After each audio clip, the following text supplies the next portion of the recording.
ಕೇವಲ ಯತ್ನಾಳ್ ಅಲ್ಲ ಸರ್, ಇನ್ನೊಂದು ಕಡೆ ಸೋಮಶೇಖರ್ ಇದ್ದಾರೆ, ಹೆಬ್ಬಾರ್ ಇದ್ದಾರೆ, ಕೊನೆಗೆ ಮತ್ತು ರೇಣುಕಾಚಾರ್ಯ ಅವರು ಕೂಡ ಇದ್ದಾರೆ. ಈಗ ಅವ್ರದ್ದು ಪರಿಸ್ಥಿತಿ ಏನು ಸರ್? ಅವ್ರಿಗೆ 72 ಗಂಟೆಗಳ ಒಂದು ಸಮಯಾವಕಾಶನ ಕೊಟ್ಟಿದ್ದಾರೆ. ಅವ್ರು ಏನು ಉತ್ತರ ಕೊಡ್ತಾರೆ ನೋಡ್ತಾರೆ ವರಿಷ್ಠರು. ಅದರ ಮೇಲೆ ಖಂಡಿತವಾಗಿ ಕ್ರಮ ಕೈಗೊಳ್ತಾರೆ ಅಂತ ನನಗೆ ವಿಶ್ವಾಸ. ಪ್ರಮುಖವಾಗಿ ಎಸ್ ಟಿ ಸೋಮಶೇಖರ್ ಮತ್ತು ಹೆಬ್ಬಾರ್ ಕಳೆದ ತಿಂಗಳು ಕೂಡ ತಾವು ಹೇಳಿದ್ರಿ ಅವ್ರನ್ನೂ ಆದಷ್ಟು ಬೇಗ ಅವ್ರ ಮೇಲೆ ಕ್ರಮ ಆಗತ್ತಂತ ಹೇಳಿ. ಯಾವ ಕ್ರಮ ಆಗ್ಬೋದು ಅವ್ರ ಮೇಲೆ? ಇಲ್ಲಿ ಕಾರ್ಯಕರ್ತರ ಒಂದು ನೋವು ಅಳಲು, ಯಾಕಂದರೆ ವಿಶೇಷವಾಗಿ ಯಲ್ಲಾಪುರ ಕ್ಷೇತ್ರದ ಮತದಾರರು ಇರ್ಬೋದು ಮತ್ತು ಯಶವಂತಪುರ ಶಾಸಕರಾದ ಸೋಮಶೇಖರ್ ಅವರು ಅಲ್ಲಿ ಗ್ರೌಂಡ್ ರಿಯಾಲಿಟಿ ಅಂದರೆ ಅಲ್ಲಿ ಸಮಸ್ಯೆಗಳ ಬಗ್ಗೆ ಅಲ್ಲಿ ನಮ್ಮ ಎಲ್ಲ ಕಾರ್ಯಕರ್ತರು ಆ ಶಾಸಕರ ಬಗ್ಗೆ ಒಂದು ನಕಾರಾತ್ಮಕ ವರದಿಯನ್ನು ನಮ್ಗೆ ಕೊಟ್ಟಾಗ ಅದನ್ನು ನಾವು ಮೇಲಿನವ್ರ ಗಮನಕ್ಕೆ ತಂದಿದ್ವಿ. ಹೀಗಾಗಿ ಅವ್ರನ್ನ ಹೊರಗೆ ಹಾಕಬೇಕನ್ನೋ ಒಂದು ತೀರ್ಮಾನ ರಾಜ್ಯದ ಕೋರ್ ಕಮಿಟಿಯಲ್ಲಿ ಕೂಡ ಚರ್ಚೆ ಆಗಿತ್ತು. ಸೊ ಈಗ ನೋಟಿಸ್ ಕೊಟ್ಟಿದ್ದಾರೆ. ಬಹುಶಃ ಆದಷ್ಟು ಬೇಗ ಅದನ್ನು ಕೂಡ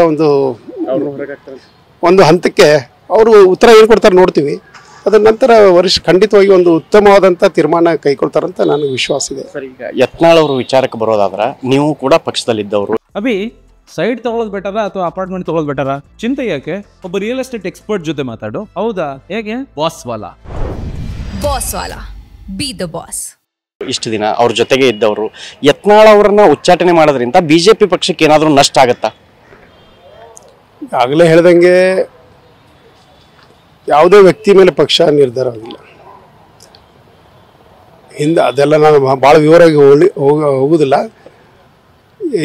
ಯಾರೂ ಪಕ್ಷಕ್ಕೆ ಅನಿವಾರ್ಯ ಇಲ್ಲ. ಪಕ್ಷ ನಿಂತ ನೀರಲ್ಲ. ಹೊಸ ಕಾರ್ಯಕರ್ತರು ಬರ್ತಾ ಇದ್ದಾರೆ, ಹೊಸ ನಾಯಕರು ಬರ್ತಾ ಇದ್ದಾರೆ. ಇದು ನಿತ್ಯ ನಿರಂತರ. ಆದರೆ ಈ ಥರ ಬೆಳವಣಿಗೆ ಆಗಬಾರ್ದಾಗಿತ್ತು, ಆಗಿದೆ. ಇದು ಎಚ್ಚರಿಕೆ ಗಂಟೆ ಅಂತ ನಾನು ಹೇಳ್ತಾ ಇದ್ದೀನಿ. ಉಳಿದವರು ಇದರಿಂದ ಪಾಠ ಕಲಿಬೇಕು. ಪಕ್ಷ ದೊಡ್ಡದು ಮತ್ತು ಪಕ್ಷದ ಮೀರಿ ನಾವು ದಾಟಬಾರದು ಅನ್ನೋದು ಇದೊಂದು ಸಂದೇಶ ವರಿಷ್ಠರು ಕೊಟ್ಟಿದ್ದಾರೆ. ನೀವು ರಾಜ್ಯದ ಕೇಂದ್ರ ಶಿಸ್ತು ಸಮಿತಿ ಅಧ್ಯಕ್ಷರಾಗಿ ಇನ್ನುಳಿದ ನಾಯಕರಿಗೆ ಏನು ವಾರ್ನ್ ಮಾಡ್ತೀರಿ ಸರ್? ಯಾಕಂದ್ರೆ ಈಗಾಗಲೇ ನೀವು ಒಂದು ವರದಿಯನ್ನ ಕೊಟ್ಟಿದ್ರಿ ಈ ರೆಬಲ್ ನಾಯಕರ ವಿರುದ್ಧ. ಇನ್ನೂ ಕೆಲವರು ಇದ್ದಾರೆ, ಪಕ್ಷದ ಒಳಗೆದ್ದುಕೊಂಡು ಹೊರಗೆದ್ದುಕೊಂಡು ಪಕ್ಷದ್ರೋಹ ಕೆಲಸ ಮಾಡುವಂತವ್ರು ಇನ್ನೂ ಇದ್ದಾರೆ. ಏನು ಹೇಳ್ತೀರಿ ಸರ್ ಅವ್ರಿಗೆ? ನಾನು ಆಗಲೇ ಹೇಳಿದೆ, ಇದು ಒಂದು ಎಚ್ಚರಿಕೆಯ ಗಂಟೆ. ಇದು ಎಲ್ಲರಿಗೂ ಅನ್ವಯಿಸ್ತದೆ. ಒಬ್ಬ ಸಾಮಾನ್ಯ ಬೂತ್ ಅಧ್ಯಕ್ಷರಿಂದ ಹಿಡಿದು ರಾಜ್ಯಾಧ್ಯಕ್ಷರಿಗೂ ಅನ್ವಯಿಸ್ತದೆ ಅಂತ ನಾನು ಈ ಸಂದರ್ಭದಲ್ಲಿ ಹೇಳಿಕ್ ಬಯಸ್ತೇನೆ.